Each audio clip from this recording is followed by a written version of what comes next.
But thank you. Naman Jahangir, जी sir. Alwar जिले के रहने वाले हो? जी सर। तहसील भी अलवर है। ये पांडुपोल क्या है? अलवर में सुना है मैंने कुछ। पांडुपोल क्या जगह है? जी सर। सर पांडुपोल एक ऐतिहासिक जगह है जहाँ पे हनुमान जी का मेला लगता है, और ऐसी किंवदंती है कि वहाँ पर जो पांडवों ने जब अज्ञातवास किया था तब वहाँ पे वो कुछ समय ठहरे थे। पांडुपोल में। जी सर। और भी कोई वहाँ भर्तृहरि जी की भी जगह है? जी सर।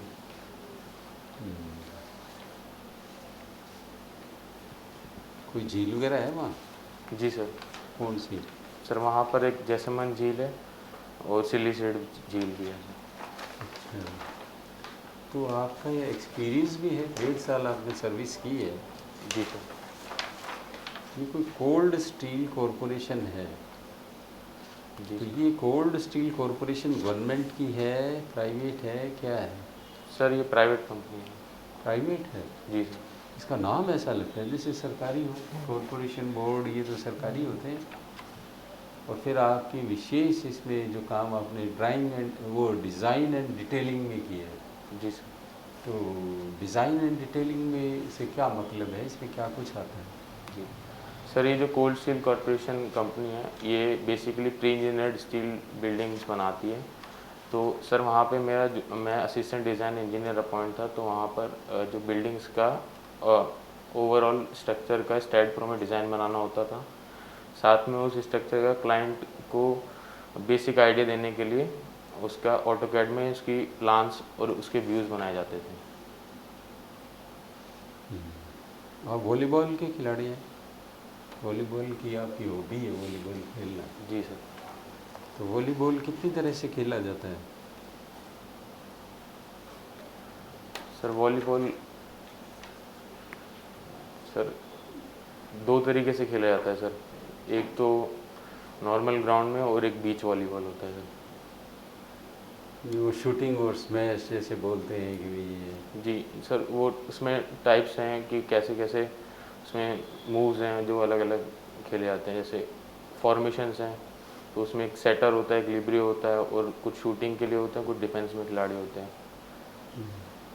तो भारत की तो इसमें कोई ज़्यादा स्थिति नहीं है। जी सर। अंतर्राष्ट्रीय स्तर पे या कहीं नाम नहीं सुनते अपने भी वॉलीबॉल में इंडिया ने कुछ उल्लेख नहीं किया है, क्यों? सर भारत में सर शायद मेरे हिसाब से वॉलीबॉल को उतना, जो और स्पोर्ट्स हैं जितना उनको प्रमोट किया जाता है उतना वॉलीबॉल को उतना प्रमोट नहीं किया जाता है। तो इसलिए मुझे लगता है कि वॉलीबॉल में इतने अच्छा उत्कृष्ट अच्छा। और खिलाड़ी। स्विमिंग, जैसे स्विमिंग में भी आपकी रुचि है, तो स्विमिंग जो है इसको बेस्ट एक्सरसाइज कहा गया है, जी इसका क्या कारण है? सर, क्योंकि इसमें ब्रीथिंग में भी एक्सरसाइज होती है, ब्रीथिंग के लिए भी एक्सरसाइज है, साथ में इसमें हैंड मूवमेंट होते हैं, लेग मूवमेंट्स होते हैं, और जो पानी का प्रेशर चेस्ट पे पड़ता है तो उससे ओवरऑल जो बॉडी की एक्सरसाइज मानी गई है स्विमिंग करने से। अच्छा अच्छा। एक सिविल इंजीनियर को भारत रत्न मिला है, उनका क्या नाम है? सर उनका नाम श्री एम विश्वेश्वरैया है। कहाँ के थे ये? किस स्टेट से, किस मतलब रियासत से जुड़े रहे ये? सर सॉरी सर, इस बात की जानकारी नहीं। अच्छा। सबसे खराब सेक्स रेशियो राजस्थान में कौन से ज़िले में है? सर इस बात का अंदाजा नहीं, लेकिन सर शायद मुझे डूंगरपुर या फिर झुंझुनू में से ऐसा याद है। डूंगरपुर? डूंगरपुर में तो सबसे अच्छा है। सर ठीक है, चलो।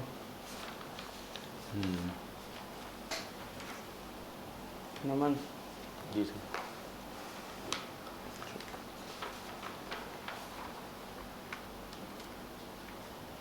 कौन से कॉलेज से पास आउट है बीटेक में? Sir Swami Keshavanand institute of technology Jaipur. अच्छा। और एमटेक किसमें किया आपने? सर मैंने सर एमटेक के लिए नहीं गया था, वैसे मुझे कॉल आया था सर आईआईटी कानपुर से ट्रांसपोर्टेशन इंजीनियरिंग के लिए। नहीं, आपने यहाँ पे मेंशन कर रखा ना आईआईटी दिल्ली से एमटेक किया आपने? नहीं सर, वो गेट स्कोर मेंशन किया है सर, उस टाइम आईआईटी दिल्ली ने ऑर्गेनाइज एग्जाम कराया था कराया गेट। था? जी। अच्छा।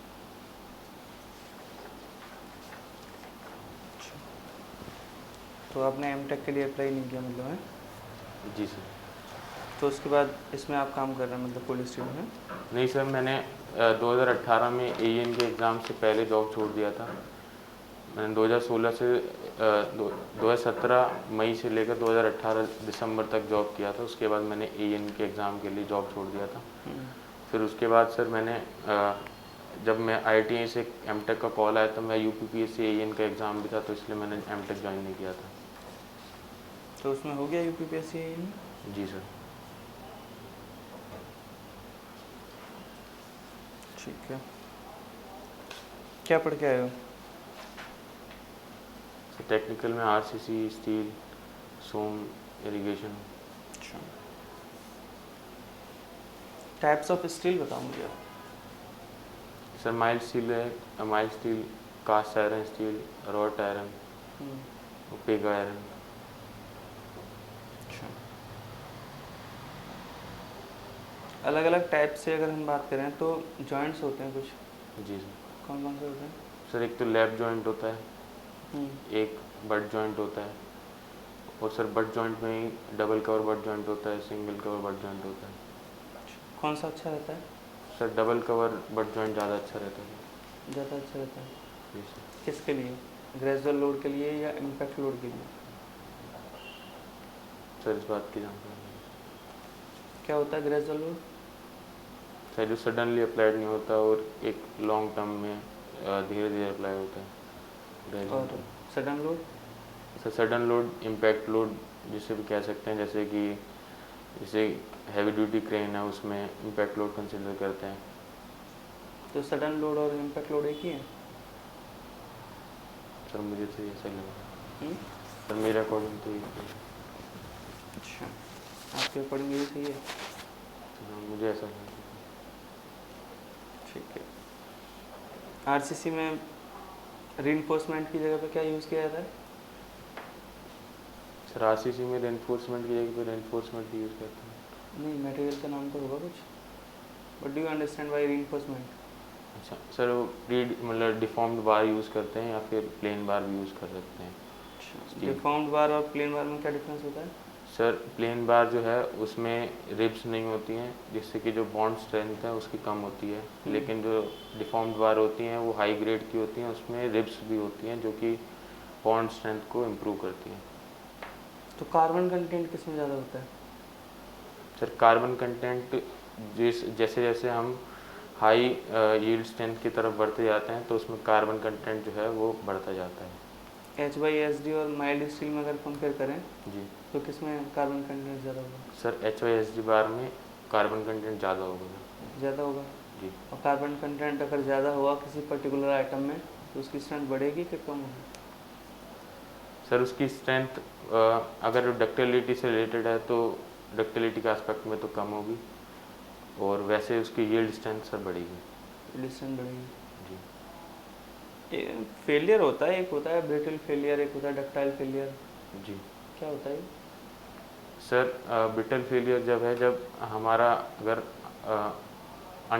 ओवर एनफोर्स सेक्शन है, अगर आरसीसी की बात करें तो अगर ओवर एनफोर्स सेक्शन है तो उसमें कंक्रीट पहले फेल होगा और जो हमारा एनफोर्समेंट है वो बाद में फेल होगा। तो कंक्रीट पहले फेल है तो उसे हम ब्रिटल फेलियर कहेंगे। और अगर हमारा अंडर एनफोर्स सेक्शन है तो उसमें सर स्टील पहले फेल होगा तो उसे हम दूसरा वाला फेलियर कहेंगे। दूसरा वाला कौन सा? Tensile failure. टेंसाइल फेलियर या ductile failure? Ductile failure, sorry.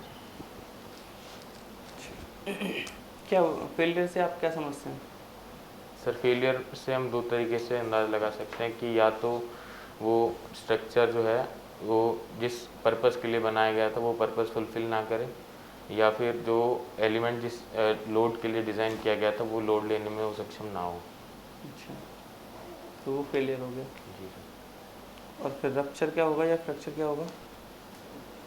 Sir rupture जो है सर वो स्टील में कनेक्शंस में जो है बोल्टेड कनेक्शंस में अगर वो रप्चर हो रहा है तो प्लेट का जो प्लेट होती है वो अगर एज डिस्टेंस कम होने के कारण वो वहाँ से फेल होती है प्लेट बोल्ट के पास से, तो वो रप्चर होती है। टेंसर करके एक क्वांटिटी होती है, जी सर। क्या होती है वो? सर जो स्ट्रेस है वो एक टेंसर क्वांटिटी होती है, क्योंकि हम स्ट्रेस को डायरेक्टली मेजर नहीं कर पाते हैं। जिन क्वांटिटीज़ को हम डायरेक्टली मेजर नहीं कर सकते वो टेंसर होगी। जी सर। हम्म? सर इसके बारे में श्योर नहीं सर। अच्छा, और कोई एग्जांपल है टेंसर क्वांटिटी का? नहीं सर, मुझे तो यही है। मेलेबिलिटी क्या होती है? सर मेलेबिलिटी है कि किसी भी मतलब कोई भी मटेरियल को हम लोग पीट कर उसको चादर की फॉर्म में बना सकते हो, तो वो उसकी मेलेबिलिटी है। अच्छा, तो कौन सा ऐसा मटेरियल है जो कि जल्दी या ज़्यादा मेलेबल होता है? शायद सर कॉपर जो है वो, कॉपर? कि उसको, हाँ सर शायद कॉपर है। अच्छा,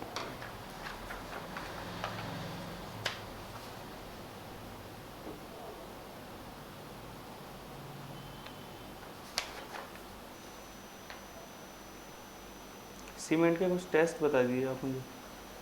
जी सर, सीमेंट के ऑन साइड टेस्ट भी हो सकते हैं, जैसे कि हम लोग वो सीमेंट के बैग में अगर हम लोग हाथ डालें तो हमको गर्म फील नहीं होना चाहिए।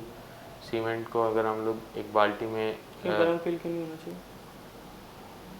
क्योंकि सर अगर वो हीट जनरेट कर रहा है, इसका मतलब उसमें हीट ऑफ मतलब उसमें जो हाइड्रेशन है वो स्टार्ट हो चुका है, तो फिर वो उसमें लम्प्स बनेंगे धीरे धीरे, तो वो जो अपनी स्ट्रेंथ है वो हमारे को यूज़ करने से पहले ही वो ले चुका होगा। अच्छा, और अगर सर हम उसको एक बाल्टी में डालें एक चंक ऑफ उसको लेकर, तो वो डूबना नहीं चाहिए, वो फ्लोट करना चाहिए। डूबना नहीं चाहिए या फिर सडन नहीं डूबना चाहिए? सर सडन नहीं डूबना चाहिए। सीमेंट की स्पेसिफिक ग्रेविटी कितनी होती है? सर सीमेंट की स्पेसिफिक ग्रेविटी 3.114 के आसपास होती है। और वाटर की? वाटर की 1 होती है। तो जो चीज़ भारी है वो डूबनी चाहिए? हाँ सर, लेकिन उसके स्पेसिफिक जो एरिया है वो सर ज़्यादा रहता है। ठीक है, चलो ठीक है सर। आपके 10th में भी अच्छे परसेंटेज, 12th में भी, फिर इंजीनियरिंग में आके डाउन हो गया, क्या कारण है? पढ़ाई नहीं करी? जी सर, पहले मतलब इंजीनियरिंग में सर मुझे दूसरे कल्चरल एक्टिविटीज़ में पार्ट लेने का भी मुझे अच्छा लगता था, जैसे मैं वॉलीबॉल टीम में भी था और फिर जो मैं डांस भी करता था सर उस टाइम पे, और जो कल्चरल इवेंट्स होते थे उसमें कोऑर्डिनेटर का भी काम करता था। तो सर हालांकि मैं बैलेंस उतना ही बना पा रहा था, लेकिन मुझे ये था कि कोई भी चीज़ मिस ना हो जाए जो मैंने पहले कभी सोचा था कि मैं कॉलेज में करूँगा, तो इसलिए। ये तो अच्छी बात है, लेकिन पढ़ाई के साथ साथ में फिर इससे तो माइंड खुलता हो रहा है एक्टिविटीज़ में पार्टिसिपेट करने से। चलो कोई नहीं। गेट क्या है? गेट की फुल फॉर्म क्या है? Sir gradual aptitude of test and engineering. Okay. अपनी वीकनेस लिखी है फूडी, यस सर। कैसे समझो? सर इससे ये है कि जैसे मुझे अलग अलग टाइप के खाने या फिर एक ही टाइप के जो भी आसपास अवेलेबल खाना, जंक फूड, वो खाना ज़्यादा अच्छा लगता है, तो उससे मेरी हेल्थ जो है वो थोड़ी ज़्यादा हो जाती है, जिससे लेथार्जीनेस फील रहता है मुझे। और ऐसे हेल्थ इशू तो हुए नहीं, लेकिन अगर ये लॉन्ग टर्म जारी रहा तो मुझे हेल्थ इशू भी हो सकता है। ओके। स्ट्रेंथ में भी आपने काम और पैशन लिखा है, जी कैसे? कोई बताइए कहानी जहाँ आपको दिखाओ कि हाँ ये मेरी स्ट्रेंथ है। सर, एक पेशेंस की तो यही है कि जैसे 2018 से एग्ज़ाम ये एक्सटेंड होते होते अभी 2021 चल रहा है, तो ये एक पेशेंस ही है जो हमें इस एग्ज़ाम में लगाए रखा है। और सर जैसे कि इस बीच में इतने सारे एग्ज़ाम्स हमने दिए, तो उसमें भी कभी अप्स एंड डाउन्स होते हैं, तो वो एक जो हमारा जो नेचर है वो एक कामनेस का, तो ना ही मैं ज़्यादा हाइपर होता हूँ ना ही ज़्यादा मैं खुश होता हूँ। एक एक नेट न्यूट्रल बिहेवियर रहता है सर। जैसे अब यूपीपीएससी में भी जैसे सिलेक्शन हुआ था, तो उससे और ये आरपीएससी में जो तैयारी में मैंने अपने आप को ज़्यादा दूर नहीं हटाया, एक काम बिहेवियर रखते हुए दोनों में बराबर हो रखा है सामंजस्य। आप अलवर से हैं तो उधर कुछ ये DMIC DFC कुछ सुना है, नाम क्या है?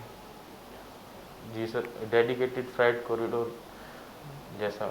DMIC DMIC का नाम उसका फुल फॉर्म याद नहीं आ रहा सर। दिल्ली मुंबई इंडस्ट्रियल हाँ कॉरिडोर। हाँ हाँ, दिल्ली में। एक सेज भी है, says special economic zone, social special economic. Special economic. कुछ पता है इनके बारे में क्या है? हाँ सर, सोशल इकोनॉमिक जोन ऐसा। Special economic. Special economic zone sir ऐसे कुछ एरिया होते हैं जहाँ पे अलग से जो बेसिक फैसिलिटी, हॉस्पिटल हो गया या फिर इलेक्ट्रिसिटी हो गया या फिर पानी के लिए मतलब उस कंस्टेंट एरिया में उनको सबको अच्छे से अवेलेबल कराया जाता है। अलवर का कुछ आता है पोर्शन NCR रीजन में? जी सर, अलवर NCR में ही आता है। पूरा? जी जी सर, पूरा आता है। इसमें एक वरीयता पंचायती राज भी है, तो पंचायती राज में क्या काम होता है? जी सर, पंचायती राज में सर पंचायत भवन का बनाना और जो प्रधानमंत्री ग्राम सड़क योजना के अंतर्गत जो सड़कें हैं वो, और साथ में जो नरेगा का काम है उसको देखा जाता है। कोई दो स्टेट गवर्नमेंट में अपने राजस्थान में इरिगेशन से रिलेटेड कोई दो प्रोजेक्ट बताओ जो चल रहे हैं अभी। जी सर, एक तो इंदिरा गांधी नहर परियोजना है जिसमें कि अभी मेंटेनेंस का काम भी चला था, और एक सर इसरदा बांध है जिसका कंस्ट्रक्शन चल रहा है, जो कि बीसलपुर में जो एक्स्ट्रा पानी है उसको इसरदा बांध में ट्रांसफ़र करने की बात चल रही है। और इसके लिए एक स्पेसिफिक प्रोजेक्ट भी चल रहा है, आपने सुना हो तो, ERCP। जी सर, क्या है बोल रहा हूँ? ईस्टर्न कैनाल प्रोजेक्ट है। Eastern river canal. Eastern river canal project. ठीक है। ठीक है, आपका इंटरव्यू तो हो गया है।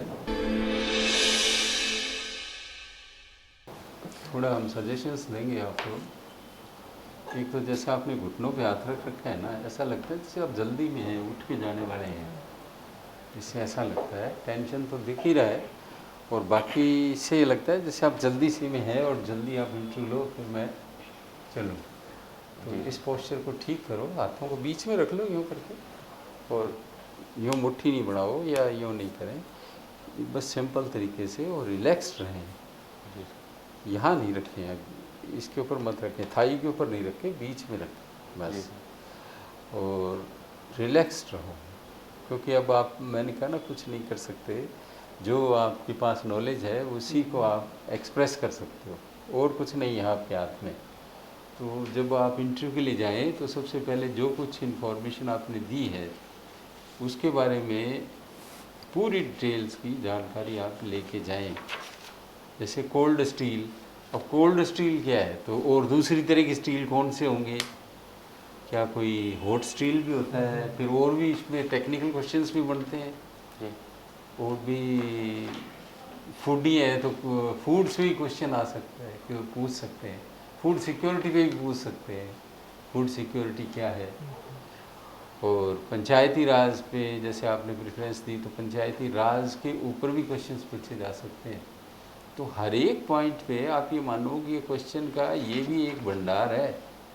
फिर आपका डिस्ट्रिक्ट है, तहसील है, राज्य है, पूरा देश है, जी, अंतर्राष्ट्रीय समाचार वगैरह है, तो अखबार पढ़ो, टीवी देखें, और जनरल अवेयरनेस को भी बढ़ाएं, और टेक्निकल नॉलेज में भी, मैं तो सामान्य ज्ञान से भी कह सकता हूँ हमेशा हर एक को बढ़ाने की ज़रूरत है।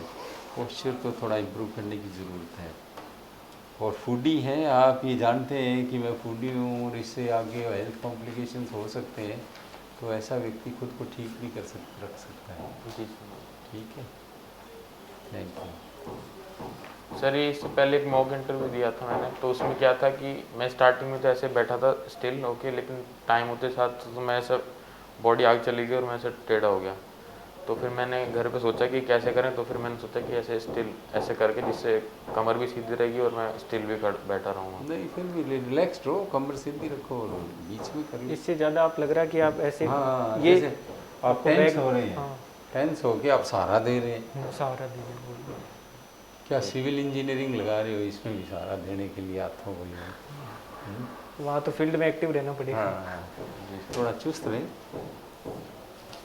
ठीक है, एक्सरसाइज वगैरह किया करो, योग वगैरह किया करो, हॉबी को भी अच्छे से एक बार दे दी। हॉबी वगैरह ये हाँ। फॉर्म में जो भरते हैं। हाँ वॉलीबॉल के बारे में भी ये सब चीज़ें, नेट की हाइट क्या है, हाँ कितने सर, वो तो खिलाड़ी पढ़- क्या, ये सब चीज़ों की जानकारी रखना। ठीक है, thank you. Thank you. Thank you.